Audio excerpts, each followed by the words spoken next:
We did.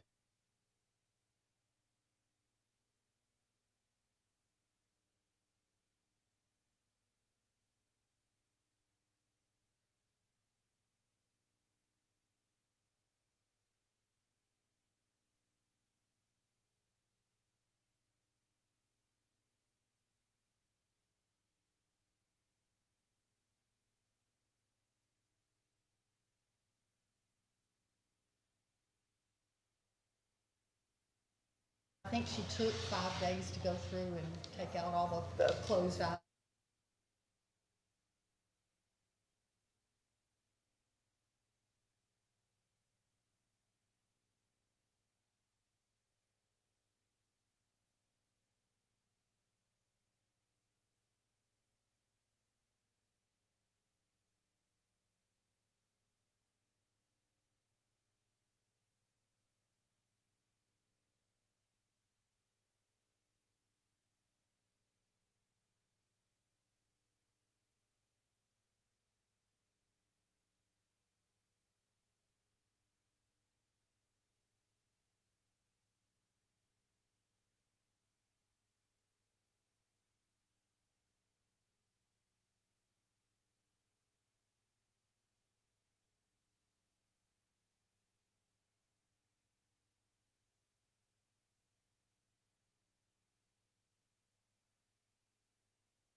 All right, we'll call the meeting to order.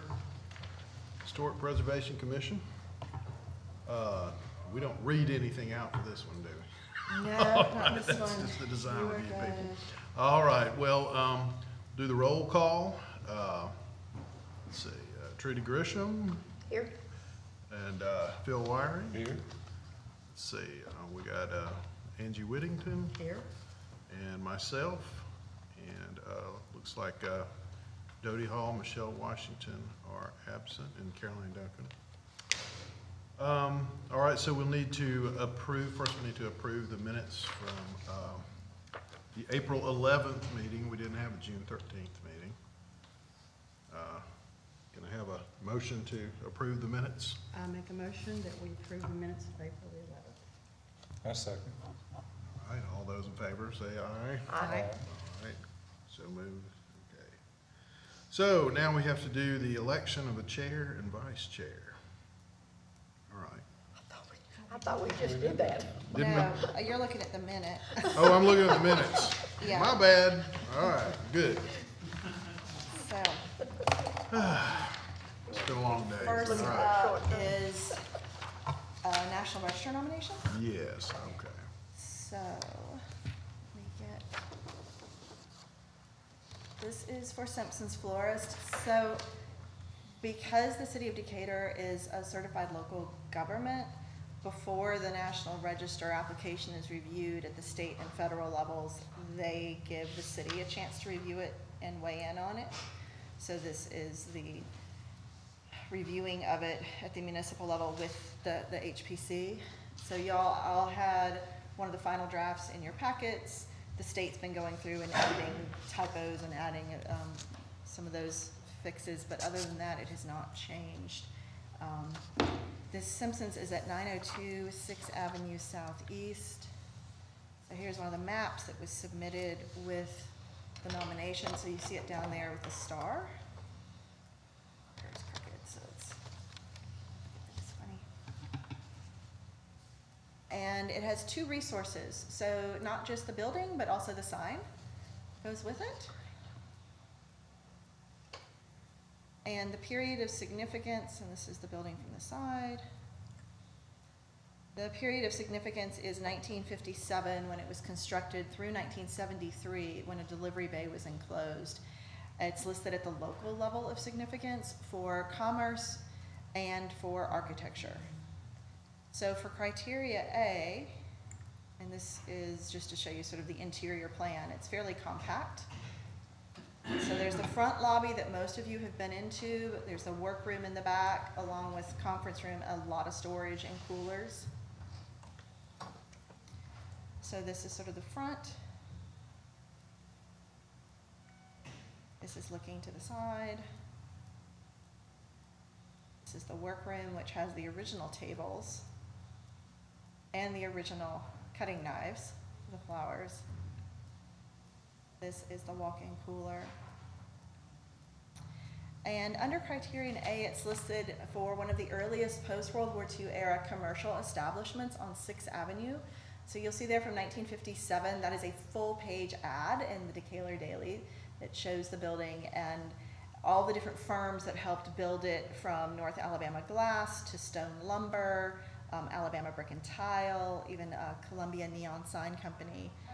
This building is really representative of Decatur's pattern of commerce as businesses moved away from the downtown core towards suburban neighborhoods. So to give you an idea of how much Decatur shifted, in 1940, the city had a population of 16,604 people. By 1950, it had gone up to 19,874. It's a fairly modest shift. 1956 is when the Army Ballistic Missile Agency is created at Redstone. 1957, Decatur building permits show a sharp increase over the prior year, more than $1 million extra in permits for the first quarter of 1957. So the city gets a huge boost during that time period. And the 1960 census shows Decatur's population at 29,000, just over 29,000. So it literally, in a 10-year period, goes from 19,000 inhabitants to 29,000. So that's a huge boost in population and building. So this is a 1927 Sanborn map, which is a fire insurance map, and Simpsons is located here. And when you zoom in on it, you see how it looks like somebody sort of had a craft project here and they glued a piece of paper down? That's an overlay from 1952. So in 1952, and then they had an additional overlay from, I think, 57. So you can see when this goes in, that's Simpsons. The reasons it's blue is everything else around it is frame. This is concrete block. So they color code it to show you the building material. So almost everything else in this block is still residential. this one is shifting into commercial. And this is a picture of Mary, what is sneeze? I forgot what a sneeze right now. Excuse me, Mary Simpson. With florists in the post-World War II era, we have a lot of technology changes with cold storage and transportation. 1952, there was only one florist that shows up in essentially the equivalent of the Yellow Pages for the city of Decatur. By 1958, there's 7 florists. So again, a big change due to technology. And so these are the display windows at Simpson's. Love these. Valentine's Day. And what's interesting with Simpson's is the advertisements for this business show the building early on. So most floral advertisements show you flowers, or they might show you a person with a corsage. Almost, I want to say around 30% of the Simpsons ads showed the building and the sign. And so it was very much part of the marketing for this business was the building and the fact that you had parking. So architecturally, Simpson's is a very simple version of what's called Googie style architecture. It's an actual style. If you're wondering what that name means, it's actually based on a coffee shop that was called Googie. So it's an actual place that represented sort of this roadside architecture. It's this very distinctive characteristics from a period of construction. So what do you see with sort of Googie style architecture? You have very car-oriented buildings. You have lots of new technology, large plate glass, use of neon, canted glass, and that's really hard to show. But these windows are not flush in the wall. If you look here, you see how they're slanted back into the wall, this angle, and the same thing here, they're angled. So they come out more at the top, and then as you get to the base, they push in. So the windows are at an angle, which is sort of showing a motion. It's this diagonal line that you see a lot in this period of architecture. The bricks are not standard size. They are a longer, skinnier brick, so they emphasize that horizontal feel. And then, of course, Simpson's has been exceptional with its marketing. That neon sign, and even the 1963, the Chevy C10 panel truck that everyone loves that used to do deliveries for so long, that has that iconic script on it. Even when they have their contests on logo designing, they had ad designing contests in 2015 and 2017. Some of you might remember this, and school students did their own drawings of Simpsons. I thought it was really interesting that a good number of those entries used the building or the sign. So it was clear that even for the kids like this one here, I mean, they drew the sign. Like to them, Simpsons is the sign, Simpsons is the building. And this is the first National Register nomination that is an individual nomination the city has had in 37 years. Wow. And it is the first post-World War II nomination. So that is quite a distinction with this one. So any questions on the nomination? I don't have any questions, but how wonderful. I looked through the whole thing, and I just was really proud that we still have it on 6th Avenue. And the things I learned, goodness, it's great. Yeah, and I think it's also good to note that, you know, hopefully this is setting an example for a lot of folks in the city that we're not just talking about 19th century structures, you know, post-war structures, or you know, that architecture is, you know, people are waking up to the uniqueness of it. And so I think it's a really good precedent to set. And you've done good work here, Caroline, from what I can see. Plus what goes out the door, flower-wise, is fabulous too. Very fabulous. And I would add that on this one, this particular National Register nomination is in part because this project was awarded state and federal rehabilitation tax credits. So they needed a new roof. They needed to, if I can get back to our interior picture, the flower cooler, which basically think of this as like a giant contained refrigerator. It needed new systems as well, so it was almost like an HVAC update, essentially. And all of that is addressed. If you are on the National Register and the changes that you make are appropriate for the building, It's eligible for up to 45% of those costs covered by the tax credit. So 25% by the state, 20% by the feds. So that is helping them, the historic status in this case is helping them do much needed So work you can on make it. upgrades as well as long as it's in keeping with the architecture? As long as it's in keeping with the building, you're allowed in the style. So in this case, it needing a new roof, a new asphalt shingle roof, and then the main system. And I think they're looking at maybe replacing the canted glass and doing some work on the stone planters. Gotta go back to show you those, if they will show. They're hard to see, but there's these low stone planters here that have started to crumble in the corner, and that cost, that repair cost would be part of that as well.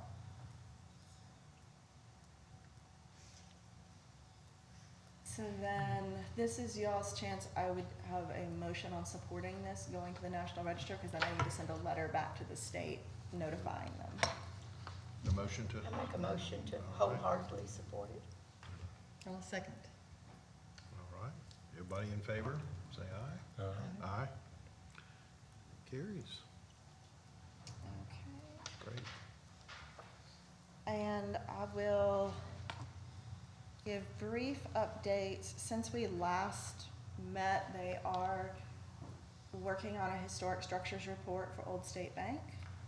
And that is like a very extensive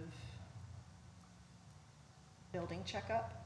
So the electrical engineers have been out, the structural engineers have been out. I believe mechanical has been out. We should have that report back within the next month. The building qualified for a PASS grant from the state. So we've received just under $500,000 to continue work on that building. We know the front portico needs some work, and we won't know the full scope until we get additional engineering reports worked on that building. So that is exciting. We have outstanding grants for the Girl Scout Little House. We expect the doors to go up on that in the next week. That will finish that grant from the state. Magnolia Sykes Cemetery, we're waiting for the ground penetrating radar reports, and that final report should be in the next month. That was part of a state grant to document that cemetery. And then internally, there was some additional funding for Magnolia Sykes as well as the Dancy Garth Cemetery to do some work. So those reports are all sort of pending, waiting to get those back when those come in. Then we have our updated design review guidelines. So the city has had design review guidelines for our 2 locally zoned districts since 2001. So they have some age on them. The standards don't change because they are based on federal standards, but the ability to show those standards well and the ability to address alternative materials do change. So the 2001 document was 28 pages with 21 photos and 14 drawings. The new document is 117 pages, but it's got 168 photos. So it's very photo heavy to show people what works and what doesn't. And then it also has 19 drawings. So for example, we now have 17 style identifying pages, and these are in there to help property owners who might think, well, the house down the street got these really fancy turned posts, but my house gets straight post. Why is that? Well, the house down the street could very well be a Queen Anne Victorian, whereas the house that the new occupant resides in could be a Craftsman. So they're very different styles in terms of what they need. So these are examples of the style identifying pages. There's one for Queen Anne, there's one for Craftsman, and they're called out, so it's not just terminology, but it's like shown on each building so that people don't have to wonder what the term is discussing. They can see on that page. There are inset boxes for the main points. So for example, these design guidelines for masonry, they have been the same for decades regardless of municipality, but this sort of does it in a very short, quick read for people that are just skimming. Obviously much better photos and photos that are in color, but then there are also live links in here that will take people to technical briefs if they want more information. on how to appropriately care for historic materials. So that will send them directly to the National Park Service and their site and their preservation briefs. Lots of illustrations to show scale, details, massing. We had some of these before. We had asked for a lot more in this particular round. And this process started, goodness, I think November 2022 is when the consultant was hired. I think he came in, so it was with the former HPC. John, you recall that Dodie was here at that time as well. It's been through multiple drafts that the HPC and then the ARB looked at. We have Jacob here, who is chair of the ARB, as they've sort of reviewed it to make sure that it's answering the questions they feel people ask the most. And so we are at a point for formal adoption on this document. Okay. Well, do we have a motion to adopt the, I might ask if there's questions. or I guess we should ask for questions first, huh? Anybody have any questions or comments about the updated design review guidelines? I did like seeing the photographs because I could read a lot of that all day long, and not being an architect, it was nice to see a lot of visuals, so I appreciated that. I agree. I don't think I have any questions. Yeah, I think this is gonna be a lot more helpful to your average homeowner in the districts. Now we just have to encourage them to click on it and read it. And if this is an inappropriate time to ask this question, you can tell me and I'll ask it later. But is there a way, and I guess maybe this is a Caroline, it's one thing for the homeowner to see it. Sometimes they see it after they've bought the home and no one has told them what's going to be required, and then I know you know exactly what I'm talking about. So is there a way to, in succinct language or whatever, to, I mean, real estate folks, I'm not knocking my buddies in the real estate business, but they don't always tell the prospective buyer. Is there a way for us, when we're adopting something like this, to make a more concentrated effort for people, for goodwill, for one thing, and people moving into our neighborhoods know? Well, I tell you something, if a real estate agent is aware of this and doesn't inform the buyer, I will knock them for it. I think that's bad behavior. Well, you'd have a long list. I know, but I think that this is something that everyone, it's a commitment to move into these neighborhoods. Yes. And I agree with you. And we have made a lot of efforts, concerted efforts in the past, but yeah, I'm all for anything we can do to try to. And I don't know what Boost that. is, Caroline, but, you know, I had two neighbors that honestly had no idea. It happens. And they had planned to put a nice change in money into the home. So anyhow, that. So to answer your question on how prospective buyers find out, it is shown on the zoning overlay on the city maps, the same way that any zoning would be shown. There is a historic district zoning overlay. All listing agents, if they go through the MLS system, I am notified and send out a postcard to the listing agent that says this house is within this district. Okay. This is who you call for more info. I have spoken to the Realtors Association. Also, the major closing attorneys in town all have letters that they hand out at signings. They know the addresses, they know the boundaries of the district. Now, of course, somebody could have a closing agent in Huntsville and they wouldn't necessarily get that document. And then Historic Decatur Association, when they put out their newsletter, they historically have had me write something for it, and we have included things, and those are all hung directly on every single doorknob. And I know that's occurred at least 3 times in the last year plus. The doorknob hanger Mhm, recently. doorknob Okay. hangers. Okay, pardon? They got, yeah, today they were out hanging again, Okay. so, So no one has an excuse, perhaps, for not knowing, but you said closing attorneys, but by the time I get to the closing attorney, I've already tried to get my money, and, I mean, I don't, anyhow. it's a zoning overlay, so it is shown, it's a zoning, so it is shown on the municipal maps as such.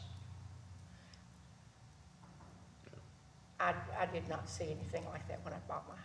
When did you buy yours? Well, I don't tell you, because I'll date myself. No, it was like 30 years ago. They probably didn't have a webpage 30 years Okay. ago. Yeah. Yeah, Because there's I a knew lot I more. had been Yeah, getting, I knew what I had to, what Yeah. was required, but, yeah. okay. Well, you've answered my question, but I guess we still, no excuse for people not to know, but we kind of say we know that everybody doesn't hear it, or. Yeah, and to the extent that we can personally spread the word to people, I think that's a Okay, good idea. we've done, Yeah. okay. Thank you, Caroline. We have expended in community development quite a bit of time, Caroline, in education, pamphlets, as she said, postcards. You're there, and there's always gonna be some that falls through the crack, Oh, and absolutely. we all know that, but at the same time, you really almost have to be trying not to know, Okay. to not know. I'm glad, And that, almost. Sure, Yeah, I understand. yeah. Thank you. I appreciate the effort because I know recently there's still been some that have, Mhm. put up metal buildings. And so we just kind of, I guess somebody's trying to get forgiveness rather than permission. That happens. So, Okay, that's so, all I had. well, good. So are we ready to, do we need to ask for comments from anybody else? Comments from the public? I have something to say. Sure. I think that it's making a better, there's a If you difference have now. a public comment, you can come up to the microphone because anyone who's online. I just make a real quick comment. I think it's made a big difference with Caroline here, Oh, because I think more people are aware than back when I bought my house 40 years ago. yes. But I knew when I bought into a historic neighborhood, there would be some, but I just was aware of it, but I know that people are always. But I think they are now because she's reaching out to the real estate companies and, and Which is that great. makes the difference. And that to me is where it needs to start with the real estate company. Because when you show a house, then you need to say you're in the historic district and you can get this information and you can talk to Caroline and she can tell you, give you some information. So I think we've come a long way. Yeah, I know what you're talking about. yeah, I agree. Thank you, Carol. Thank you, Nancy. Is there any other comment from the public about this? Okay, well, I guess we're ready to take a John? motion on it. If we have a motion, we need to have an effective date so Okay. that, and it could be fine effective tomorrow, It right? can be fine, it's just that make sure that there's, the old guidelines and the new guidelines, you just wanna make sure that there's no, gap between the two. And the others are in place, so once this comes in play, I'm assuming you want to, So that should be part of the motion. replace the other guidelines. They do, and we only have one COA right now, and it would be the same regardless under, It would be there's under not a whole lot of old, change in the yeah, it would COA be end under of the old things, one, yeah. just And because it's they're roofing, so filed. it doesn't change, yeah. Is that That's anything all. that needs to be spelled out in We need to know motion? what date they are active, and tomorrow is fine, because I Oh, can it's up send to- it, That's up to, yeah. if it's posted, you may wanna have it go online a little bit before it's effective. Okay, Unless, just so that there is that, if someone has one ready today and they don't know about it and file it tomorrow, these are guidelines, they're not rule. yeah, they're not, it's not gonna change anything we've got in the pipeline Okay. right now, That's fine. but we do need to have a date effective, Yeah. so, Now, what is a reasonable date? It's- You say tomorrow, because you say it won't affect anything that's in the pipeline? it won't affect any, because the things for October have already been, for September have already been turned in. I'm looking at my calendar now to see. So October 5th is the next ARB meeting. So we could literally make it Monday the 18th, all submissions starting Monday the 18th. So it gives a few more days for IT to get it up on the website. Okay. That way it's just- They'll actually have it up by tomorrow, because all it is, they just click a PDF and it goes live. But all submissions by Monday the 18th, September 18th. Can the chair make a motion? I'll make a motion. All right, there you go. That we approve the guidelines for Old Decatur and Albany Historic Overlay Districts effective September 18th, 2023. Is that good? I'll second. All those in favor? Aye. Aye? I, Aye. All right, it's unanimous. You're adopted. Yay. And to answer your question, yes, you can make a motion. She Okay. always gets to make a motion. That's never been known for a student of Roberts, I'm sorry, guys. Been in a lot of these things, but haven't chaired a lot of them. Lamar, are they about ready? Can you reach out? They're in the waiting room? Okay, we're gonna try some new technology here. This is on Okay. Lamar.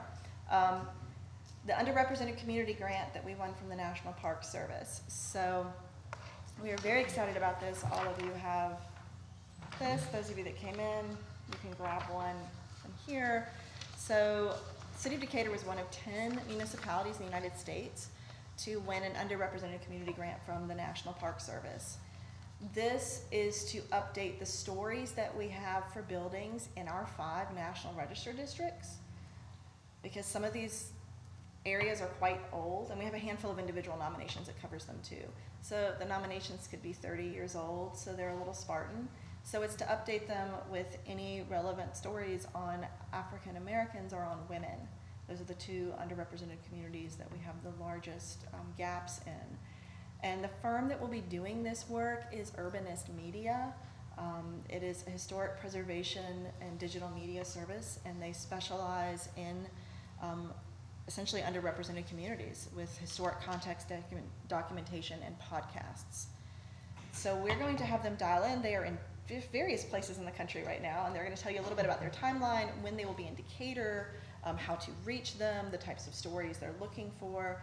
And this is the time for those of you that thought, gosh, my mom was like the pillar of the community. She did the PTA, she did this church drive, she helped fund this. These are the stories we don't have at all. If they were in these districts, maybe she owned a business, maybe your grandmother owned a business. Those are the stories we're looking for within the African American community, women and men. We have very little within that history as well. And so, Lamar, I'm gonna let you drive Okay. this so that I don't blow something up. We will go from there. This is great. After doing this all these years, I'm finally on camera. Uh-huh. We just pulled the curtain back on the wizard running the machine.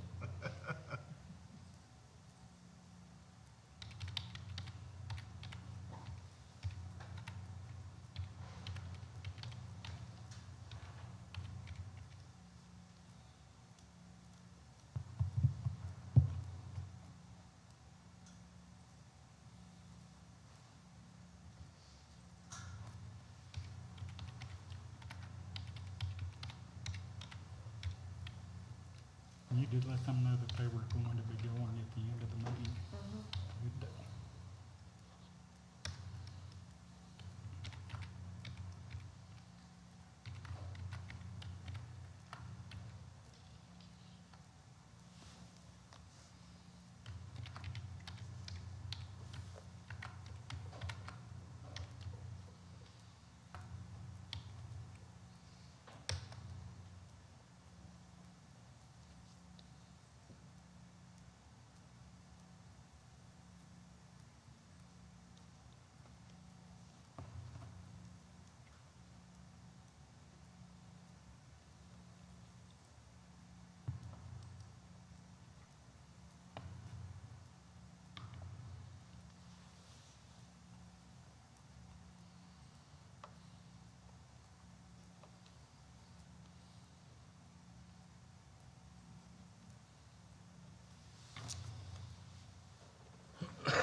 And we're just not talking about the historic districts, the 2 historic, we're talking about all of Decatur, right?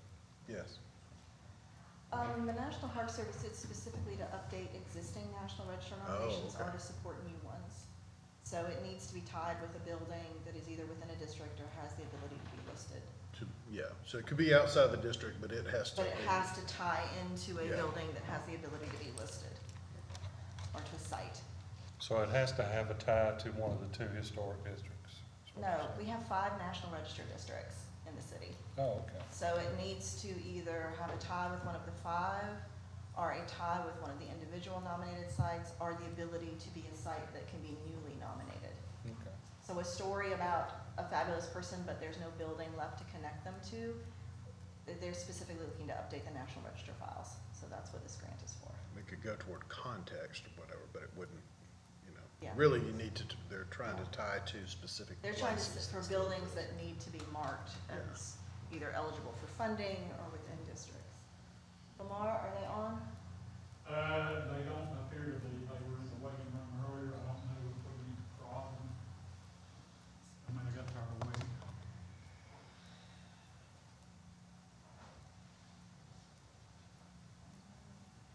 And I don't know where you guys want the webcam,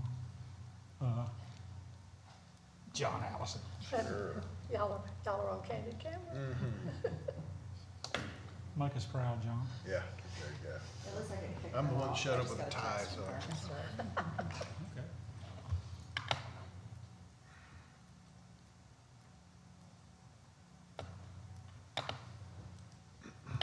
Can they try to re-enter the meeting?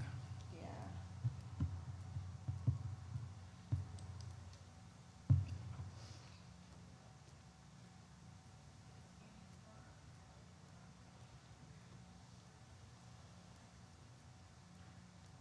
This is gonna be like the Brady Bunch up there by the time we're done. It'll be glorious. She said they're re-entering it, so we'll see if you can. Okay.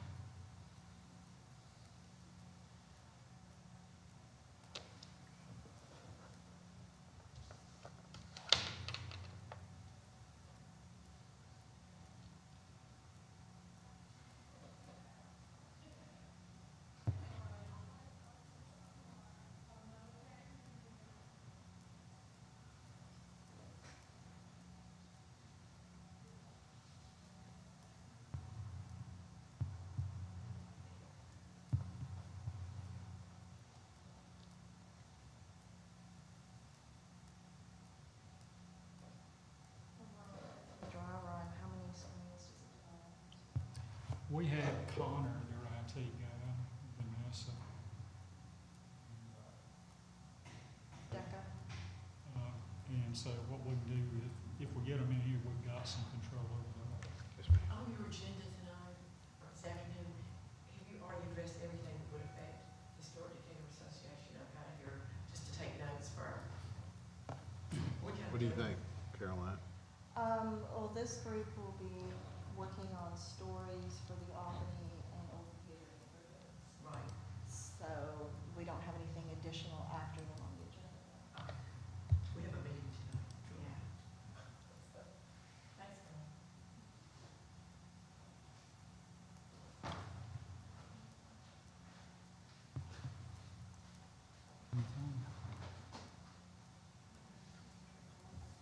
She's texting saying they were rejoining, but you don't have anything? Not yet. Tell you what, I'm gonna close this one. And, let's see. She said she's in the waiting room. Let's see how.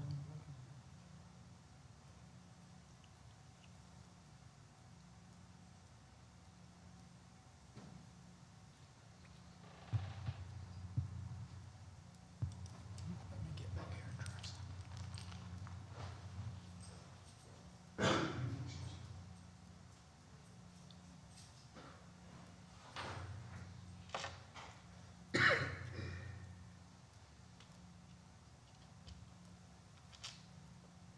Lamar, do you want me to pull her up on the phone? Pardon me? Do you want me to pull her up on the phone? Would it help if you could talk to her? Give me just a second. I'm hoping that this will be a quick and easy fix. She said she also clicked notify the host. Okay.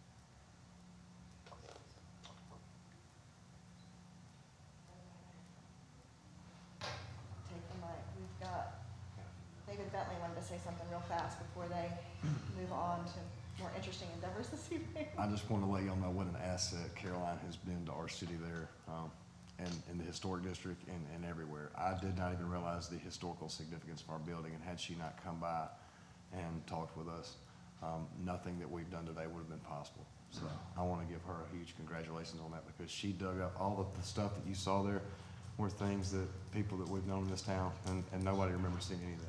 So we really appreciate your efforts there, and thank you so much for everything, Caroline. Most definitely. We are Thank lucky you. to have her. Yeah, we're very lucky. Yeah. Thank y'all so much. We Thank appreciate you. everything. Thank you. Thank you all.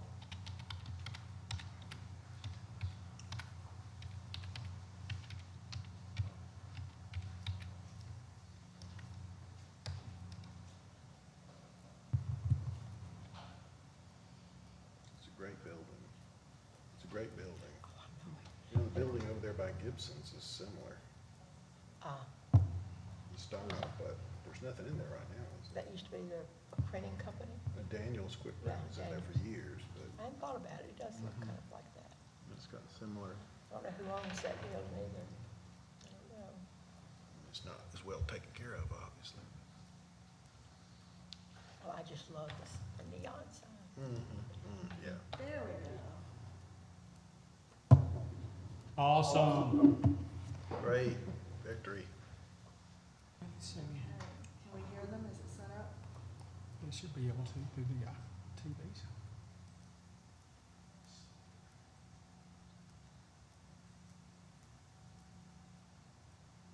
Okay, how about now?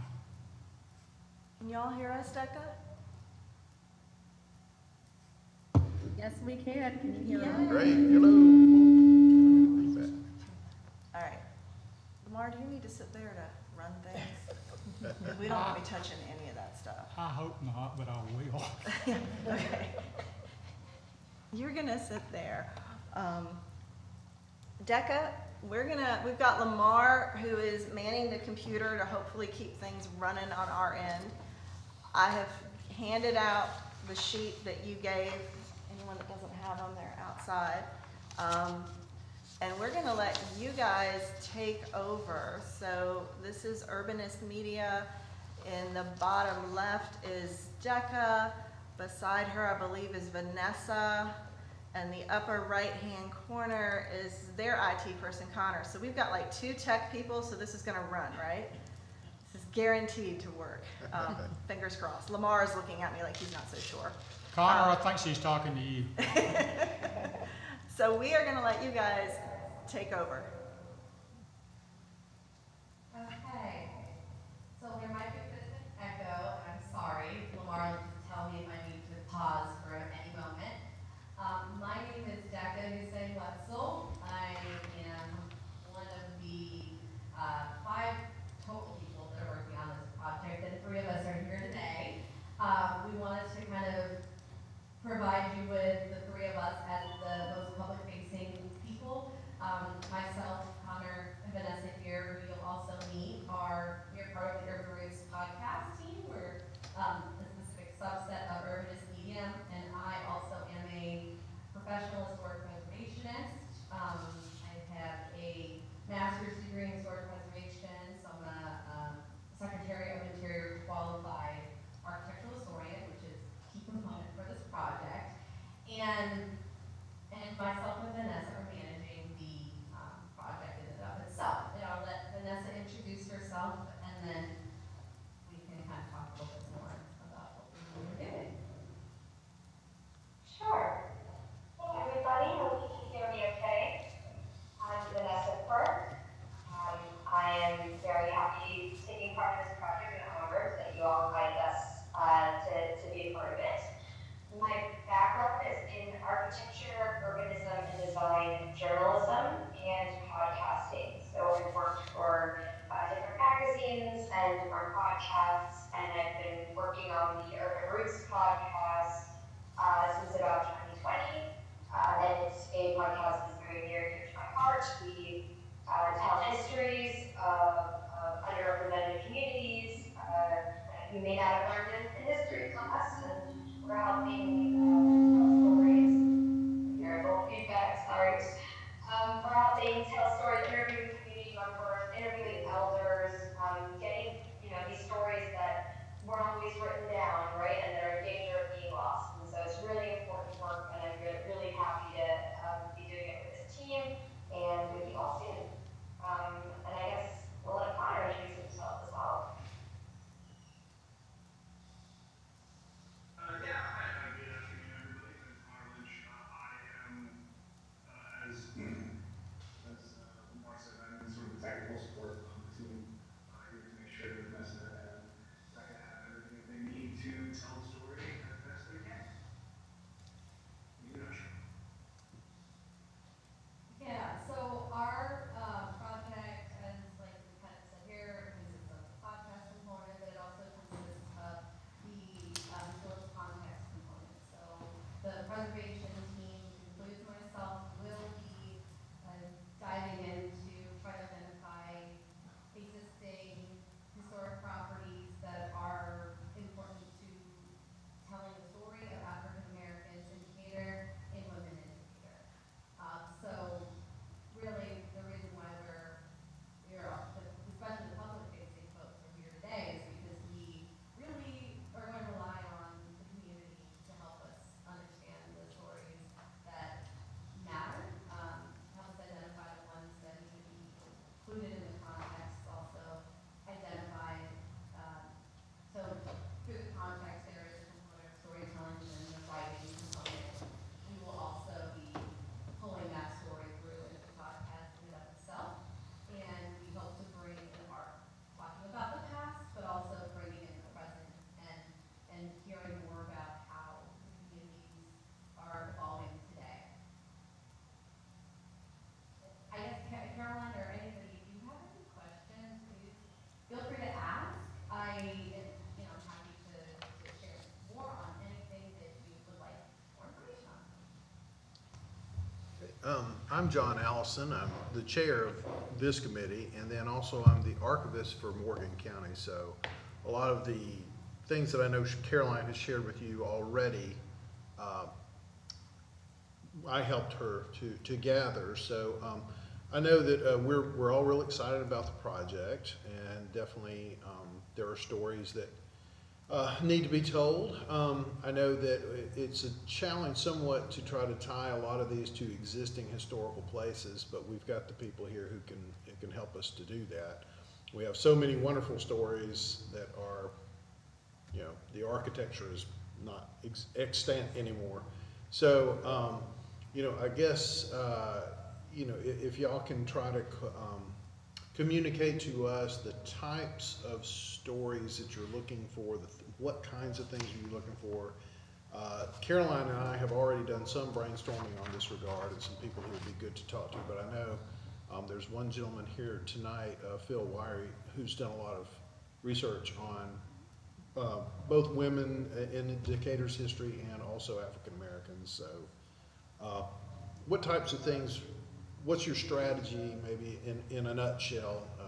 How do you want to approach this when you come to Decatur?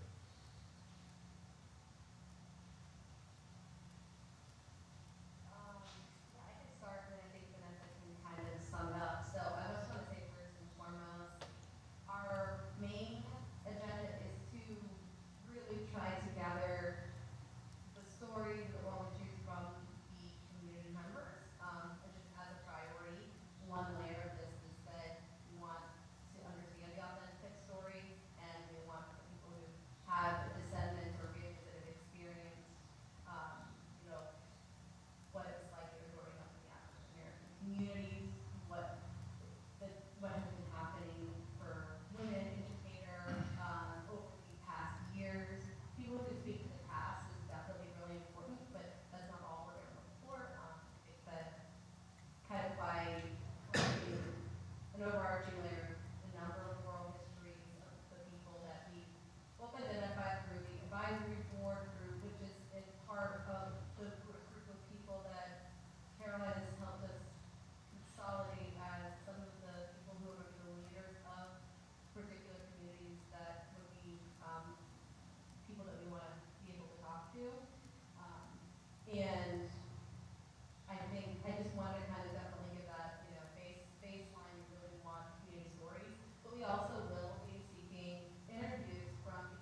questions for these wonderful people?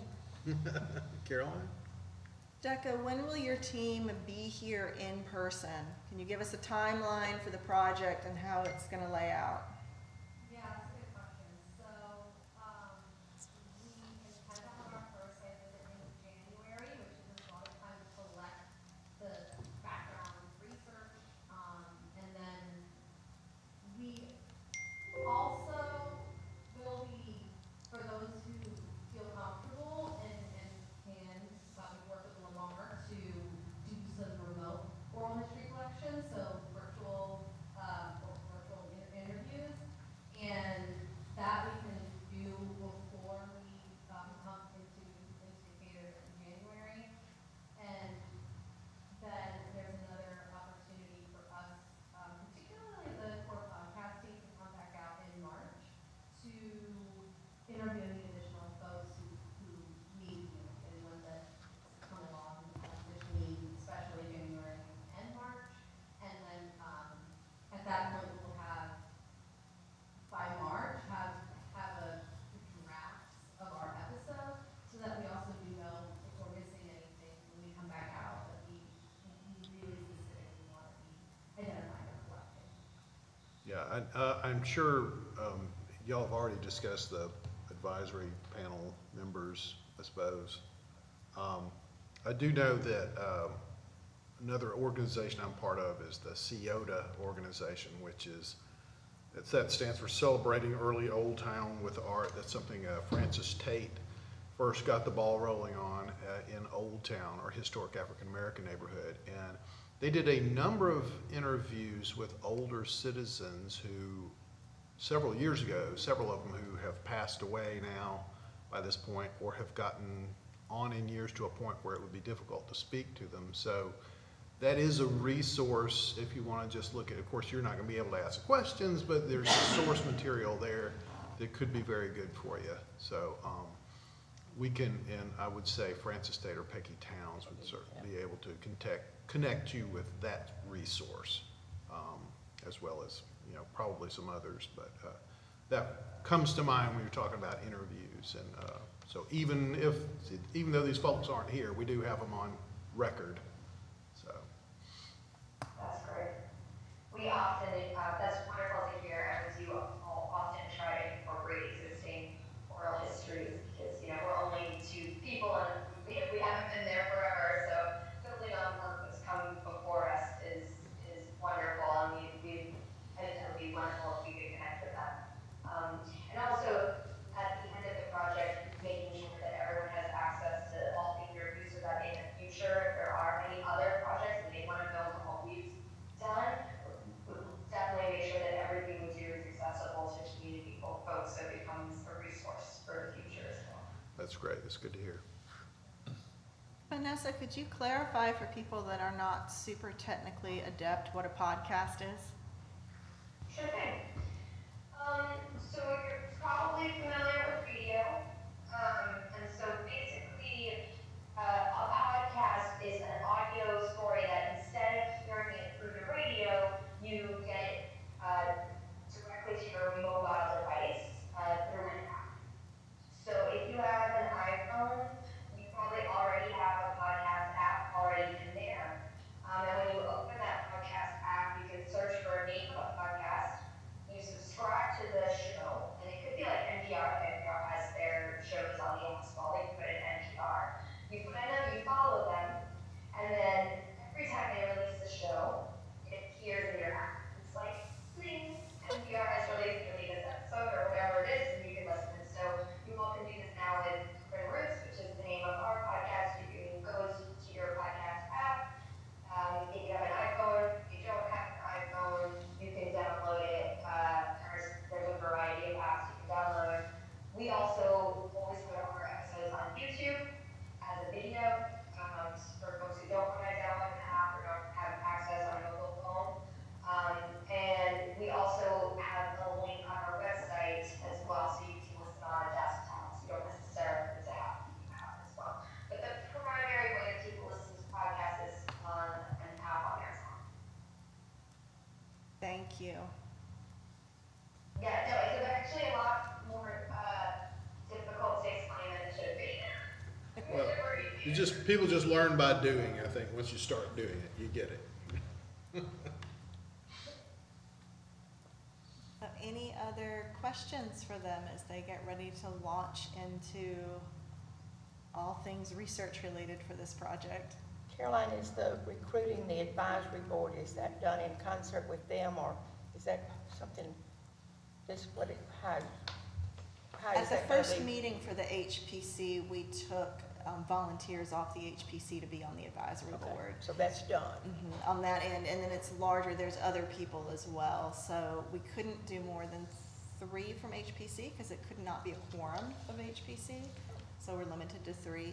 But then they have been put in contact already with people like Francis Tate, Peggy Town, Revelyn Ragland, they obviously, John Allison, there have been emails going back and forth, so they have a list of quite a few. But if you know more people that would be helpful, feel free to, or even just names of people they should research. Feel free to either send them a direct email or phone call or reach out to me and I can get it. One thing I know that you could help with, Trudy, is thinking about 20th century women. That was something we were trying to really zoom in on. You know, people involved in business or politics, you know, that I'm trying to come up with names from my childhood and can't quite, so you could probably help us with that for sure. I just was curious about that, so. The but- cut date is 1976, so essentially 1976. anything through 76. If it was 77, we could probably have a little wiggle, but it has to be 50 years old essentially. Okay. So who on this board is on this advisory board? John is, you had asked to be on it, so you were on it. John, Trudy, Dodie, and Phil volunteered. Dodie was the one we had to drop because we had 4, and so Dodie, since she was not from here, we figured she would not have the institutional knowledge of the rest. Yeah. So, Okay. That's a So Dottie is no longer. subcommittee of the advisory board, correct?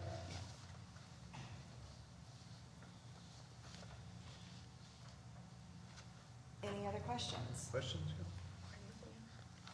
Becca, Vanessa, do y'all have any other questions, or are you good? Oh, Becca?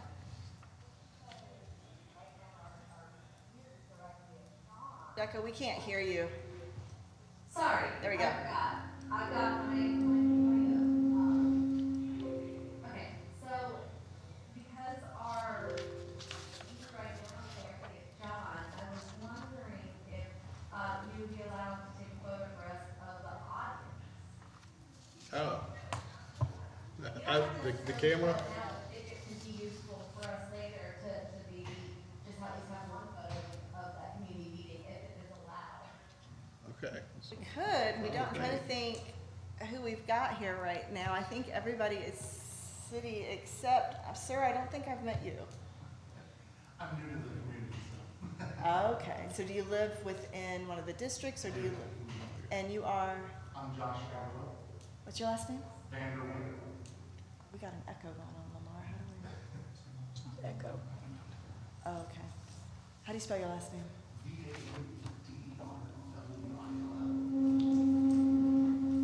I think it's your computer back here.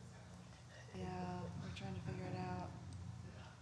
So VAN, WILL. And what was your first name? Josh, Joshua, where are you? What's your 804 Board. Gordon? Okay. Thank you for being here this evening. Yes, I was gonna say appreciate it. thank you. So Decca, we have one person from the community, and then we have the chair of the ARB, and then everyone else is city. But I can take a picture for you. Let's see what I got.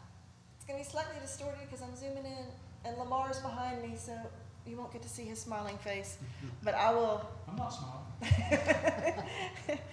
Careful, or I will come up and catch one of just Lamar, but I can send you one of the space.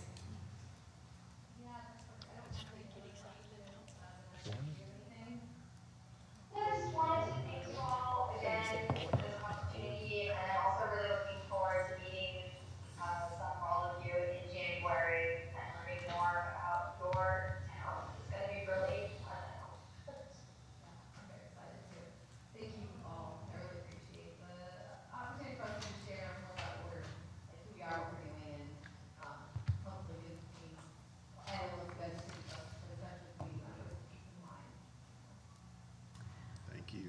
with that, we will sign off, but thank you, Connor, Vanessa, and Decca. It is good to see you all again, and I will be in touch shortly.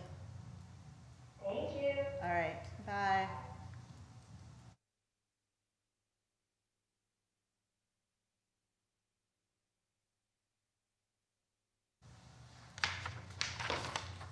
So that is it for this evening's agenda. Are there any questions? Anything else?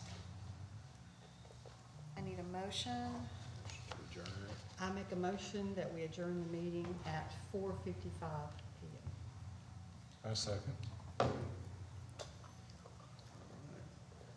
In favor, say aye. Aye. All right, meeting's adjourned.